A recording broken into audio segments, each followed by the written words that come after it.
around my story. My love betrayed me. Episode: a boy discovers his girlfriend cheating on him with his brother. I feel very upset and don't know how I did that. Let me tell you what happened to me. I mean, what happened to us. I'm Mark. My story began when I met a beautiful girl with yellow hair and a very soft and gentle voice. I met her in the motor race that I always go to, as I had no competitor in driving it. I used to take my brother Lucas with me every time I went, but he didn't like to do anything other than sit and encourage me. He used to come, clap, drink Pepsi, and go home alone. He was a strange young man. I don't know if he was introverted or crazy. He loved poetry and drawing, my exact opposite. As for me, of course I don't need to tell you, on race days, girls were around me everywhere, and I did not know how to get rid of them, screaming, following, and chasing me because I won. The winner always wins in everything, love and life. But one day, I noticed a very beautiful girl standing far away, wiping away the tears of another who lost the race.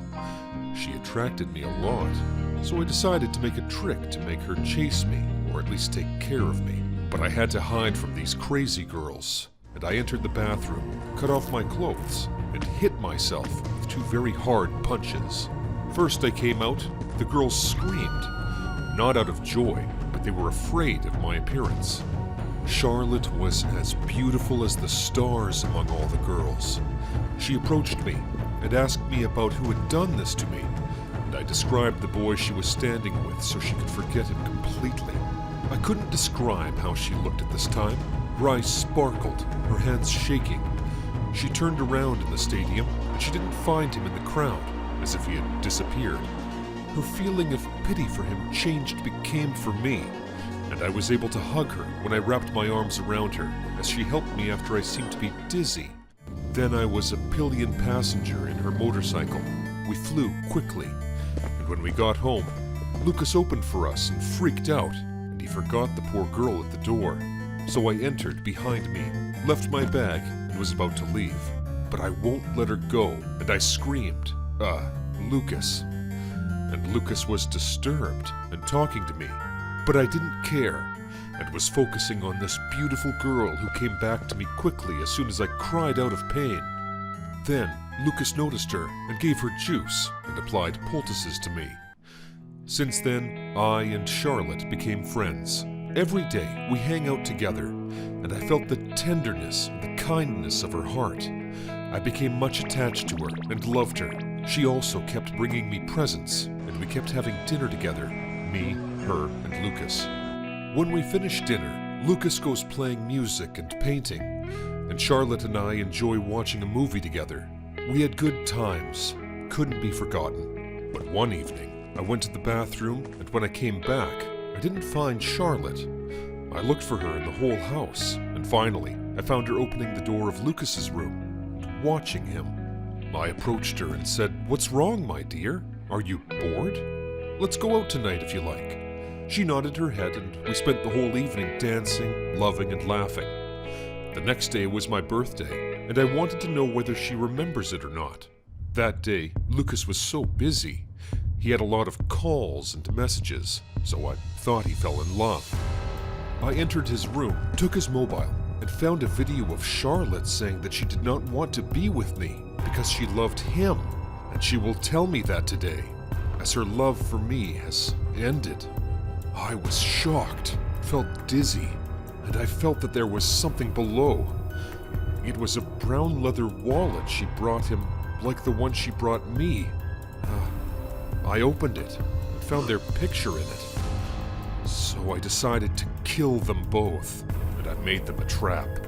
I called her and asked her to come early at night because I invited my friends to my birthday, and I asked Lucas to celebrate with me.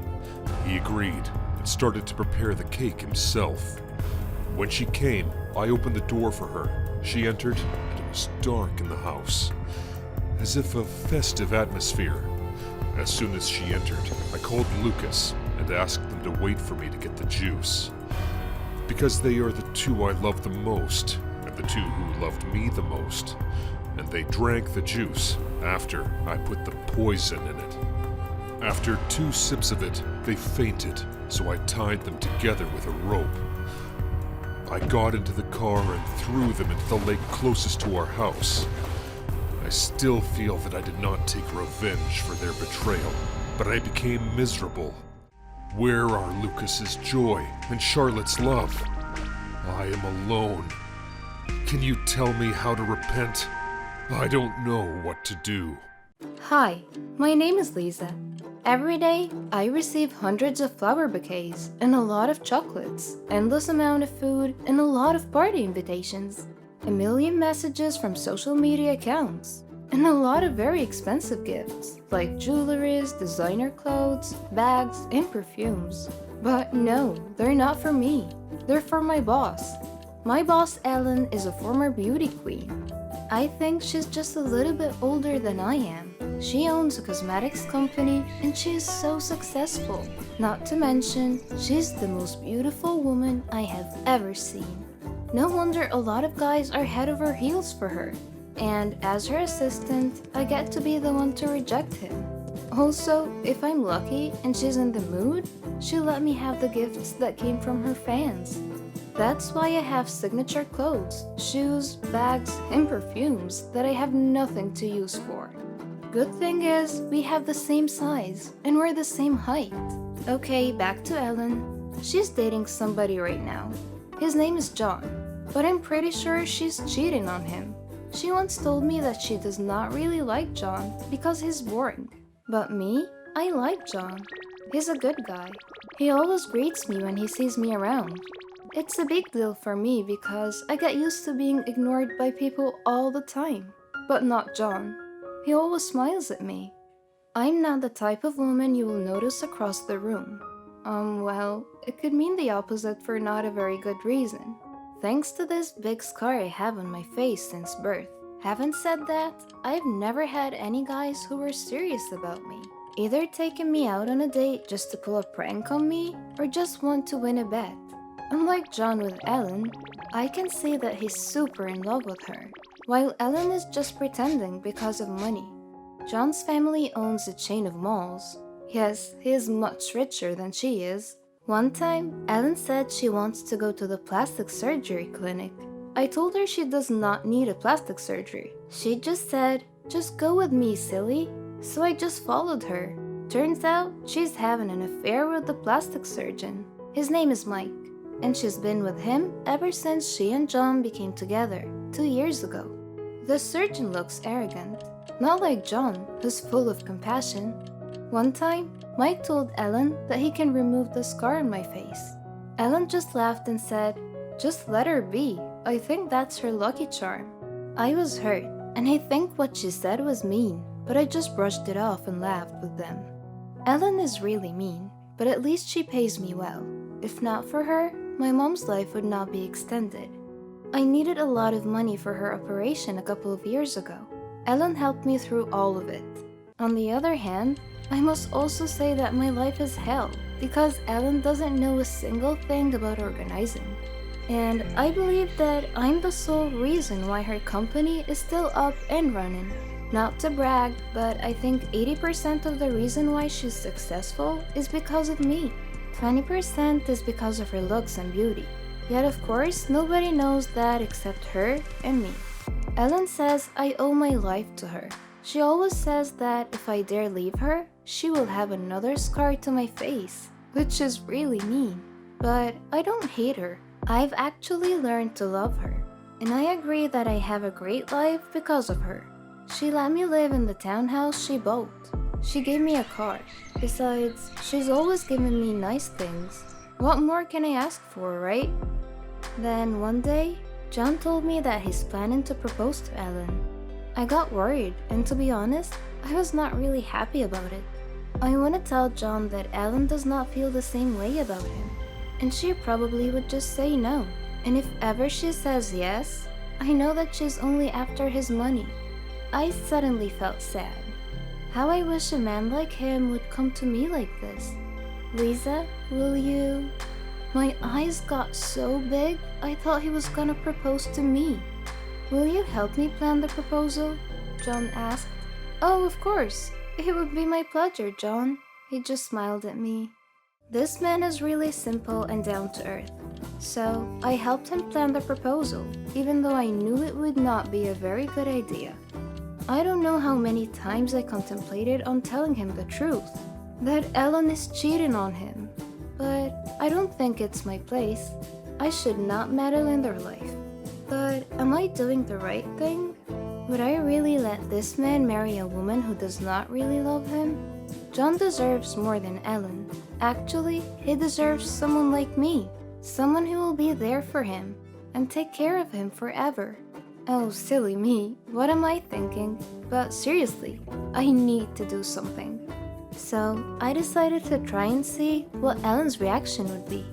When I asked her, what if John proposes to you anytime? She just said, really? That would be awesome. Her plan is to get married to him, get divorced, and get half his billions. What an evil plan. I don't want that to happen. Neither does Mike. One time at an event, Mike and I got the chance to talk, and he said he'd like to meet me at his office on Saturday at 9 a.m. And so I went there. Mike made an offer that is very tempting, but I had to refuse it for so many reasons. He wants me to pretend to be Ellen. He said he would fix my face and be Ellen for 6 months. Why? I asked him. I needed to know why I had to pretend to be Ellen, because that doesn't make any sense. I had to ask Ellen, and I finally learned the truth. Ellen is pregnant.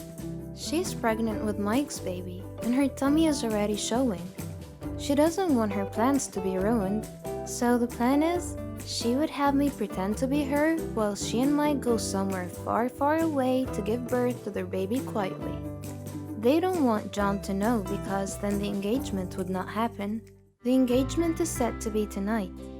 I planned it, so of course everything is perfect already. But I told John to postpone it. I can't do it. My mind is eating the best of me. I just told John that this is not the best time to propose because Ellen is not in a very good place right now. When Ellen learned about it, she got super mad. She threw me out of the house that she gave me, took back the car and the things that she gave me as well. But I know things will be better. I have savings, and I could use that to build my life again. I could find a new apartment, I could buy a cheap car and a few cheap clothes and bags. I motivated myself and I told myself multiple times that everything should be alright. I even met a guy named Alan, my next door neighbor. He's been nice and we went out a couple of times already. I think he likes me. It's about time I got a boyfriend. I miss John though. He's calling me all the time. But I don't want to have any connection to Ellen and her sick mind anymore, so I don't answer his calls. One time my sister called me in the middle of the night and said that my mom was brought into the hospital and that they needed a lot of money for the operation and the care she would need after. So I ran to the bank with Alan and I withdrew all the money that I had left, which is not enough, but under the bed and only Alan knows where I put it. That night, Alan decided to stay the night.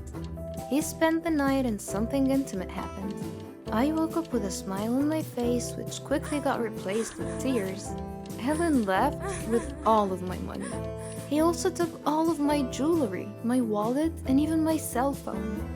Desperate as I was, I went to Mike's office. I told him and Ellen that I'm very sorry for running away. I told them that I really need money because my mom is sick again, and it's worse than ever. They said they're gonna pay me good money if I do as they say. I thought, why not? I would have John, I would be pretty, I would be able to save my mother's life, and I would have a good life.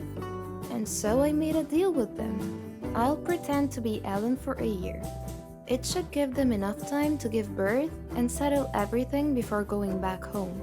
She said I have to make sure that John would not call it quits. She also said that I just have to delay the engagement for a year because of course, if a grand wedding should happen, Ellen would want to be the bride. And that would also save us from all the legal matters that we might have to face, including fraud, among other things. So Ellen and Mike left the country. I was left alone with John. The plastic surgery was successful. I look like Ellen now. I'm very pretty. I have a beautiful face, but I'm not happy.